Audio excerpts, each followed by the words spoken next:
Hello and welcome to the 2014 quarterfinals of the Great Debaters Contest. I am your host, Mariam Bishar. And I am Austin Nyimbo. This year we began our journey for the greatest debaters that this land has to offer from the various regions such as Machakos, Nyeri and Nakuru, and it has all led up to this very moment. Opening up our quarterfinal debates will be Light Academy facing off with Makueni boys. They will be tackling the motion that states the government should put strict policies to curb income inequalities among its citizens. Proposer number 1, you have 3 minutes. Dreamers are always there, despite the statistics. Income inequality, the poly-headed hydra that's eating up our efforts of development. The defining challenge of our time. Those are not my words, but Barack Obama's, describing the gap between the rich and the poor in America. So, what about in Africa? I'll fill in the numbers in the equation, lest you ponder on the results. The 85 wealthiest in the world control as much as the bottom 50% in the world, according to a research done by Oxfam. 95% of income gains since 2009 in Africa have gone to the top 10%. These income inequalities has diverse effects, both social, economic, and political. Mentionably, it increases the crime rates in our countries. Crimes and vast gap between poor and rich have a close relationship.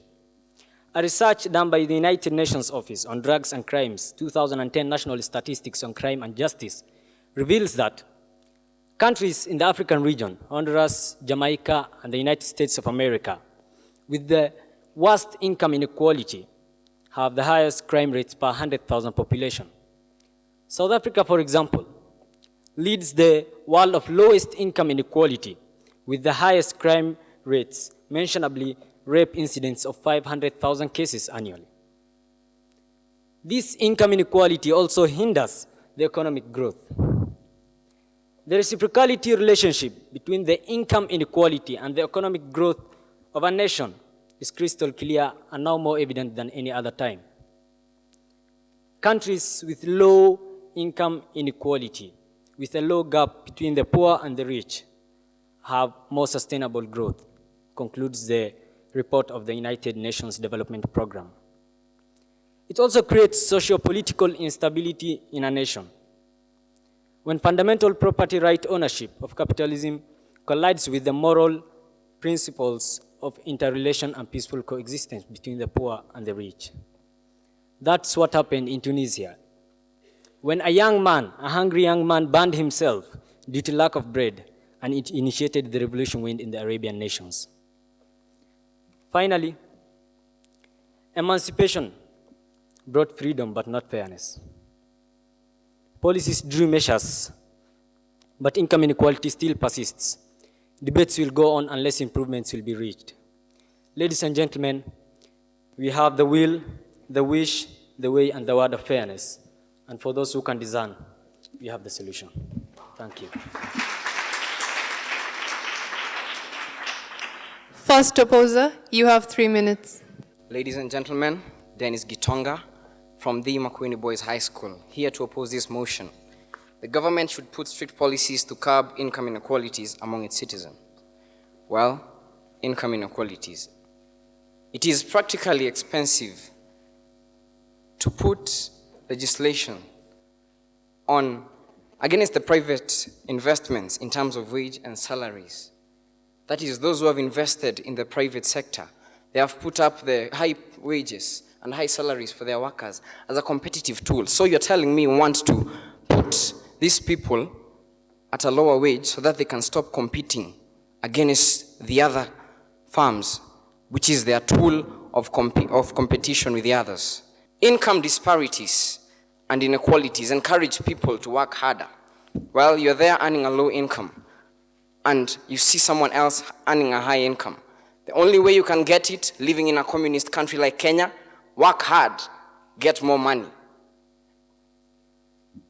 The policies discourage innovation and invention, in that when people take time to invent or make better products, at the end of the day, all that they have earned, it is deducted.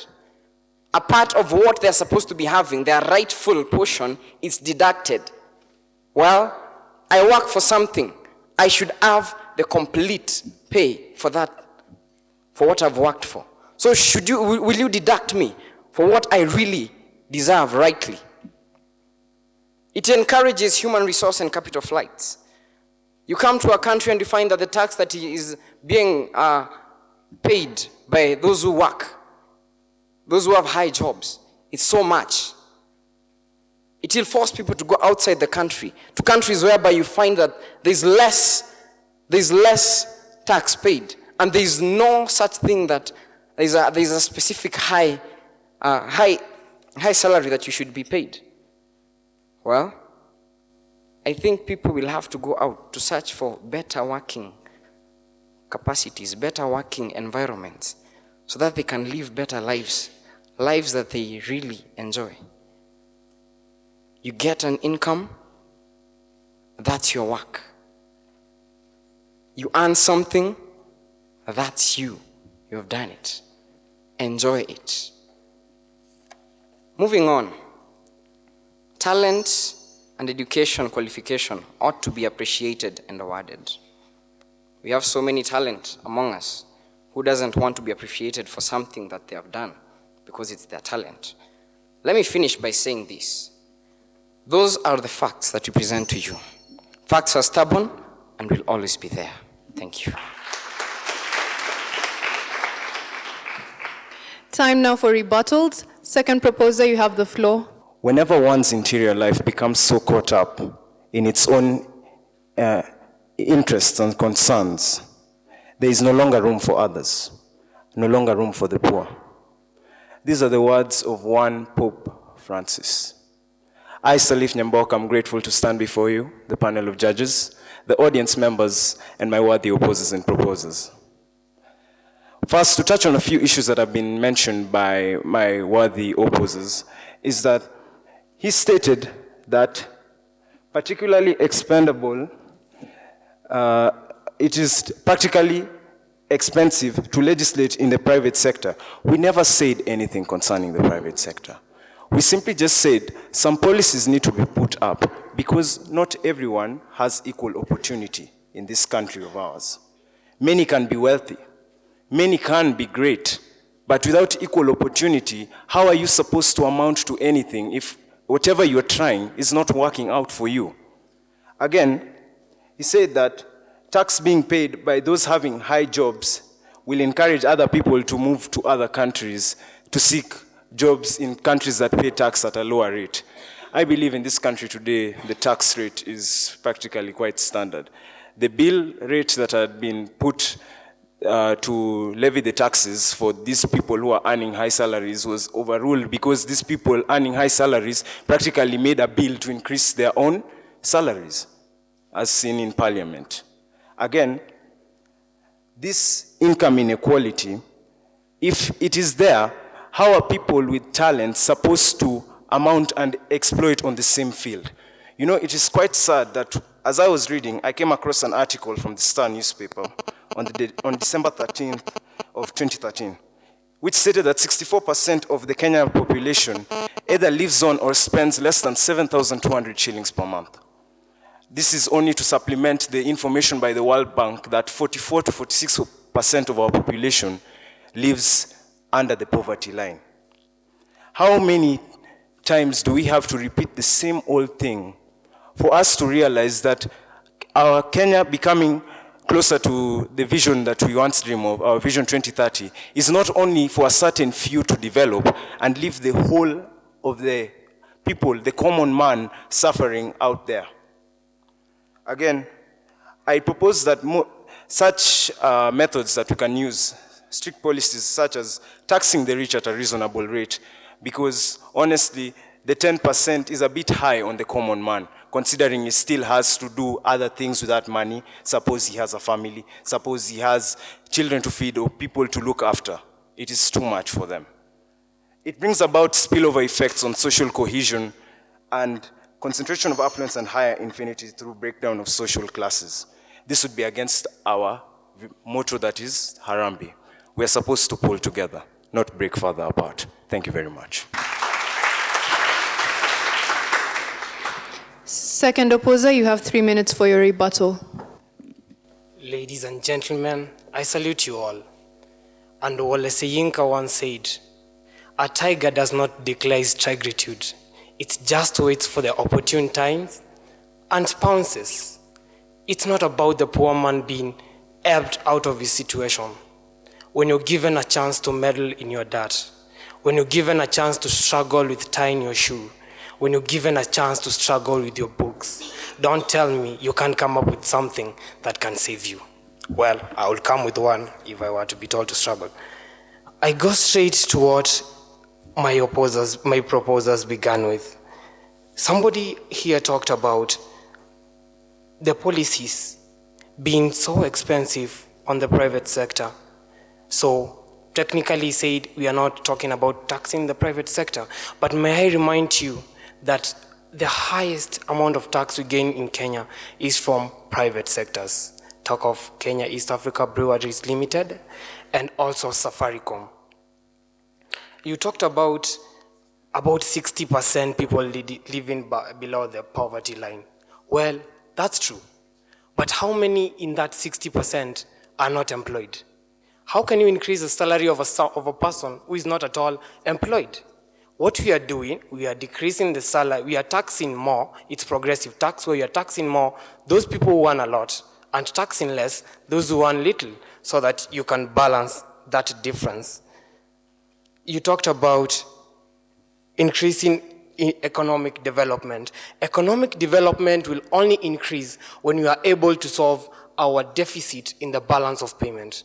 Now, when we are increasing the amount that we are paying to everybody, their purchasing power definitely increases. And when their purchasing power increases, their demand increases. And when their demand increases, definitely cost, demand, pull, inflation comes up. And when there is inflation, tell me, ladies and gentlemen, when will we ever attain economic stability? With inflation, actually, we will be sinking deeper, deeper, deeper, deeper. You talked about political instability. Well, I'm from Makueni, and literally as we speak, our governor is trying his best to dissolve the parliament. Why? It's not because the poor are getting less or the rich are getting more. It's basically because that which is there is not enough. The rich have been getting more, the poor have been getting less, and that has been the history. Tell me, have we ever had some crisis whereby the poor man says now, at that point, I'm migrating from Kenya because, there is nothing of substance. Everybody struggles. When you have a goal, you fight. If I didn't have a goal to come here and convince you of my point of view, I wouldn't be standing here. If I didn't have a goal of looking forward to Light Academy to come up with strong points that I can rebuttal, then I will be in Makueni Boys trying to make it a better place to be. Ladies and gentlemen, I would just like to conclude at that point and remind you, the chameleon is the slowest animal. But if it has to survive from the onslaught of starvation, it has to remove its tongue out at a speed that is quicker than the insect. Thank you all.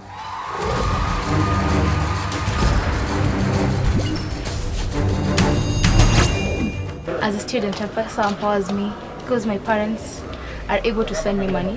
Like when I'm in school, I can make a call and they send me pocket money through M-Pesa transactions. Yeah. When I'm at home and my parents are far, like working from like distant places, they also send me money for my upkeep. I also get to, M-Pesa enables me to like buy credit. Take part in the M Challenge by sending your short song, rap or poem about Safaricom M-Pesa on WhatsApp, and you could win 1,000 shillings in Safaricom airtime.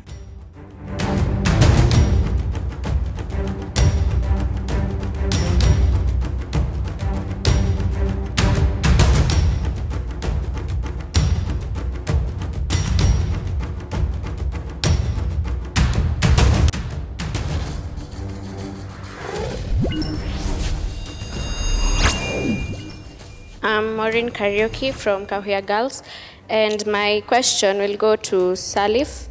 You talked about taxation being one of the policies that should be put, and I'm wondering what other policies can be put apart from taxation. My name is Bansi from Kahuya Girls, and I have a question to the opposers. The first opposer said that the government of Kenya imposes high taxes, and therefore some Kenyans are forced to go to countries that pay less taxes. Could you please outline these countries that pay less taxes? We can begin with our third proposer. You have 3 minutes.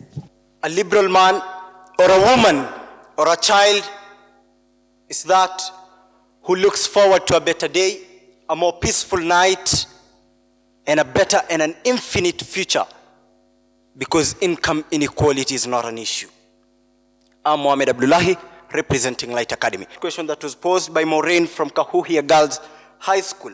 What other policies do we have? Salif talked about taxation. What other policies do we have? One, removing product market regulation that stifle competitions, removing tariffs across countries that such people could work, move across countries in order to look for better opportunities and raise their incomes, thus reducing the gap between the rich and the poor.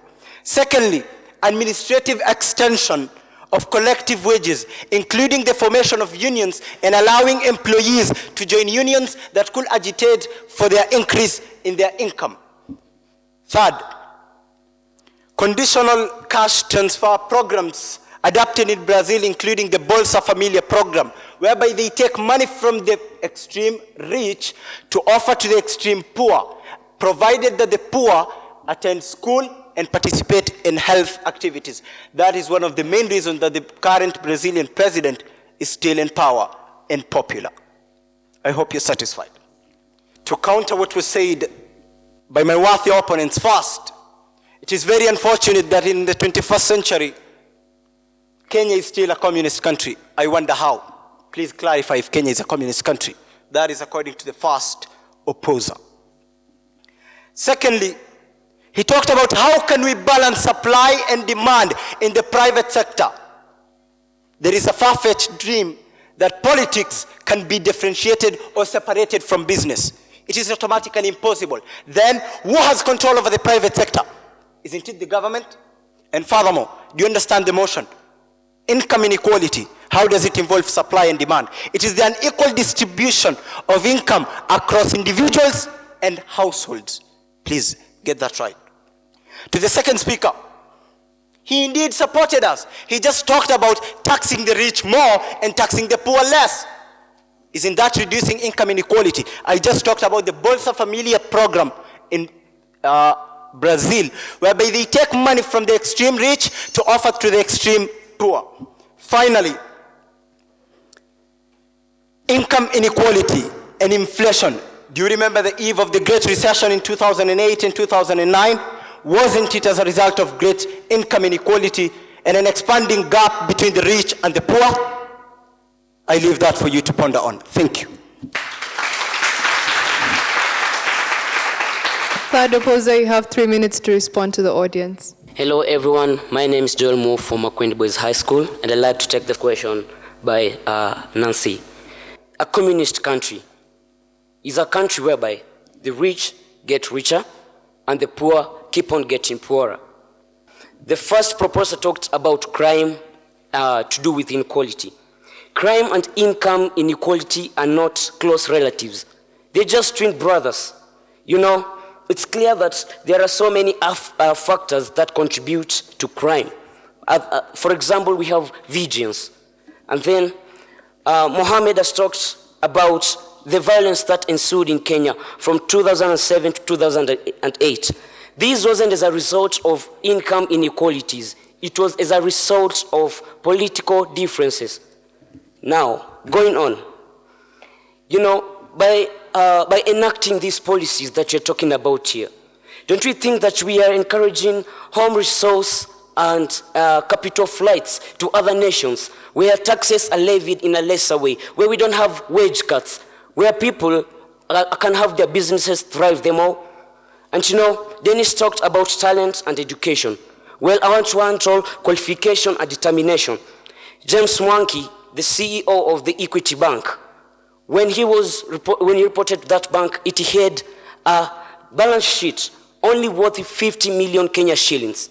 Look at the bank right now. Their balance sheet is worth 500 billion Kenya shillings. Don't you think he well deserves his well over 6 million earning of a salary?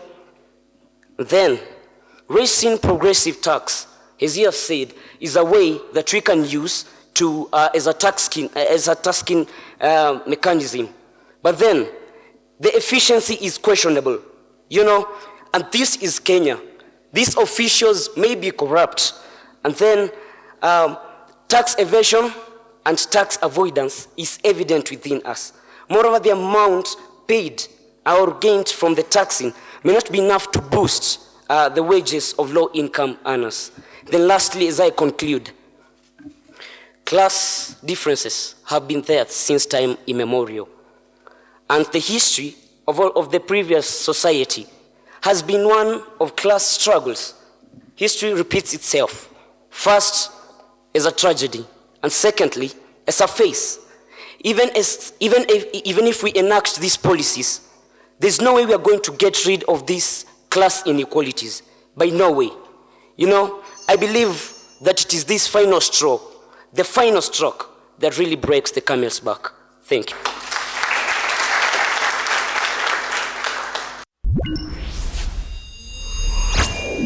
We'll now hear closing statements. Proposers, you may begin. You have 1 minute.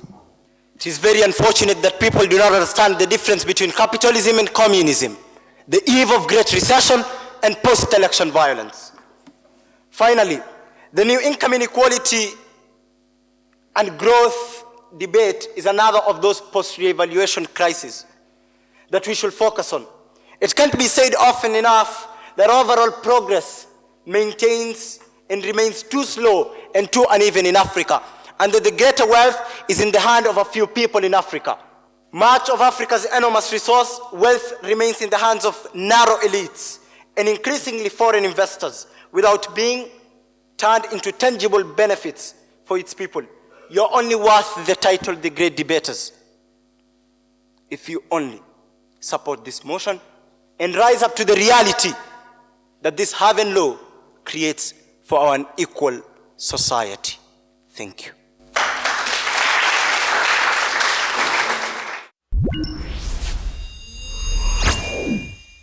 Opposers, you have 1 minute for your final statement. Ladies and gentlemen, I would just like to remind you of one thing.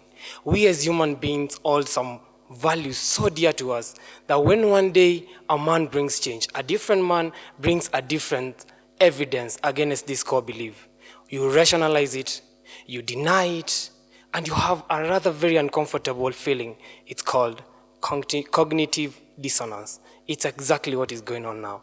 Everybody is entitled to your own opinion, but none of you is entitled to your own facts. As Gitonga said, facts are stubborn. They stand and will always stand. If only I could bring Robert Hooke right here, he would tell you, when you expose your string to forces of elasticity or compactness, don't dare interfere. Leave it to its own forces. It will, at the end of the day, regain its original shape. As long as you have not exceeded the elastic limit, it has never been exceeded. A community has no elastic limit. Otherwise, it will not be a community, but a bunch of bloodhounds, a bunch of people who live together. Kennedy Kyoko, Makueni Boys High School.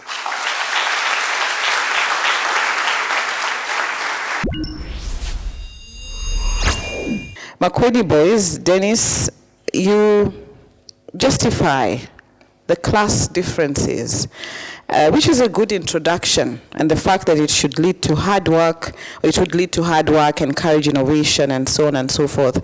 But I don't know, in the second minute, you completely get lost, and you end up being verbose and not saying anything, beyond that. Kennedy, at some point, I thought you were actually proposing the motion. Income inequalities to Light Academy. Bring us home first. Tell us how much we have a lot of this being experienced. And yet we know that even in our country, we have such cases where people even complain and talk about this. In other countries, people have even demonstrated because of such. And there has been complaints in and out. However, those examples get to our own personal lives and even engage us emotionally such that now we can flow. And when you get our attention, then we can now start, listening to you carefully. Light Academy and Makueni boys, we have seen you debate before, and we have seen engaging debates, and debates that is worth being called a debate. But this time around, it was not so strong a debate, although I know you did your level best. When you're given a motion, it's very important to start from the definitive issues and then you move to the designative issues. It's important to simplify the motion.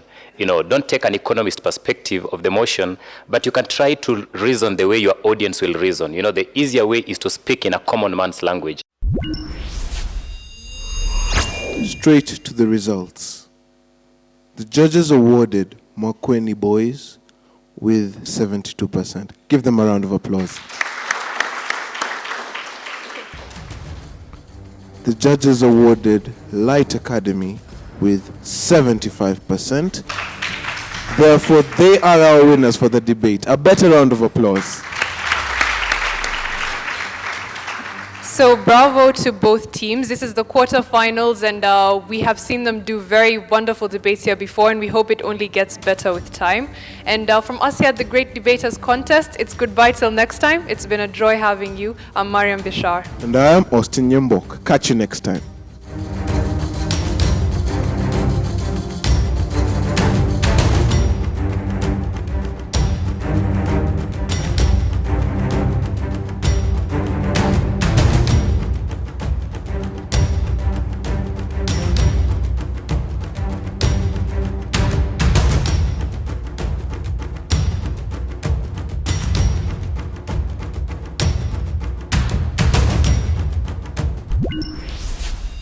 The Great Debaters Contest was brought to you by Safaricom M-Pesa.